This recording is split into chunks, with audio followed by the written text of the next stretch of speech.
दोस्तों आज हम बात करेंगे पाकिस्तान क्रिकेट टीम के उस ऑलराउंडर की जो अक्सर खामोशी से मैच का रुख बदल देता है। जी हाँ, फहीम अशरफ।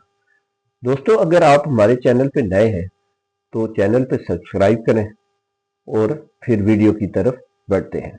दोस्तों फहीम अशरफ कोई शो ऑफ क्रिकेट वाला खिलाड़ी नहीं, लेकिन जब टीम मुश्किल में हो तो यही खिलाड़ी आगे आता है।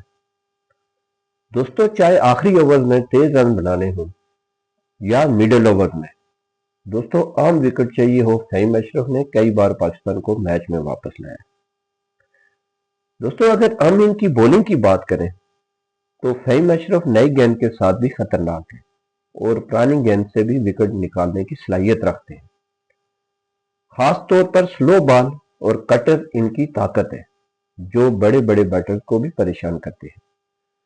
दोस्तों इनकी बैटिंग की बात करें तो फहीम अशरफ वो खिलाड़ी हैं जो छठे या सातवें नंबर पर भी आकर मैच का टेम्परेचर बदल सकते हैं।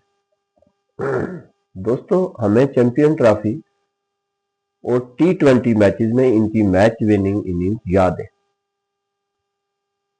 दोस्तों अब सवाल ये पैदा होता है कि क्या फहीम अशरफ को पाकिस्तान टीम में मुसलसल मौका मिलना चाहिए और क्या वो पाकिस्तान के लिए एक मुकम्मल फास्ट बॉलिंग ऑलराउंडर बन सकते हैं। अपनी राय कमेंट्स में जरूर दें। वीडियो पसंद आए तो लाइक करें और हमारे चैनल को सब्सक्राइब जरूर करें।